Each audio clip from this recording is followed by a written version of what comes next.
贝尔号驱逐舰是美国阿利伯克级驱逐舰中的第35号舰。该旗舰以宙斯盾系统 SPY-1D 相控阵雷达，结合 Mk41垂直发射系统，是世界上最先配备4面相控阵雷达的驱逐舰。主要任务是协同航母战斗群实施防空作战，兼具一定的对陆攻击能力。现代舰船副主编蓝云分析，3月25号刚好是五角大楼向美军发出冻结令的时间。按计划，所有驻海外美军在未来60天内将停止行动。麦克坎贝尔号此时闯入台湾海峡，挑衅的意图十分明显。因为考虑到可能过几天美军就要全部放假60天了，那么的话，他可能就要把一些这个本来在接下来10几天、20几天之后进行的行动，他想把它提前完成了。那么所以的话，美国就把这个就是派这个驱逐舰，现在就过台湾海峡过一遍，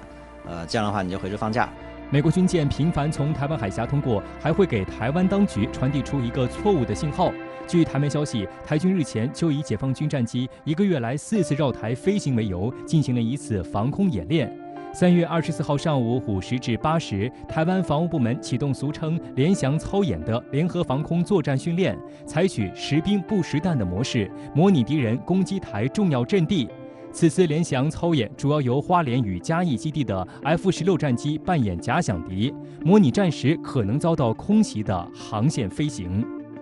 它的防空导弹部署密度的话，可能等于是全球最高的一个地区之一了。这个一个岛上几百套这个防空导弹发射器，所以的话，它的这个防空火力很强。不过的话，到现在为止的话，台湾还是有一个缺点，就是它没有针对隐形飞机做出一个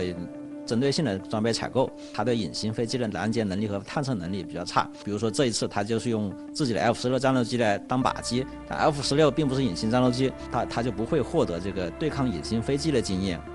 除了麦克坎贝尔号，3月15号，美军罗斯福号航母战斗群与美国号2栖攻击舰远征打击群在南海展开联合演练。3月18号，美军又派出1架 EP-3E 侦察机和2架 B-52H 战略轰炸机飞入南海上空执行任务。针对美军舰机近期在南海的一系列挑衅行为，国防部新闻发言人任国强大校也进行了回应，表示这严重威胁周边局势，破坏南海地区和平稳定。任国强强调，当前在中国和东盟国家共同努力下，南海形势持续向好发展。美方一再派遣军舰军机在南海搞针对性、挑衅性极强的联合演练和战略巡航，打着航行自由的幌子横冲直撞，威胁南海沿岸国家的安全，破坏南海地区和平稳定。中方对此坚决反对。美国的这个举动是要显示它的军事存在，是企图在南海进行兴风作浪。但是我们看到，通过这样的演习，它并没有达到预期的效果，也就是南海周边的国家并没有追随美国跑。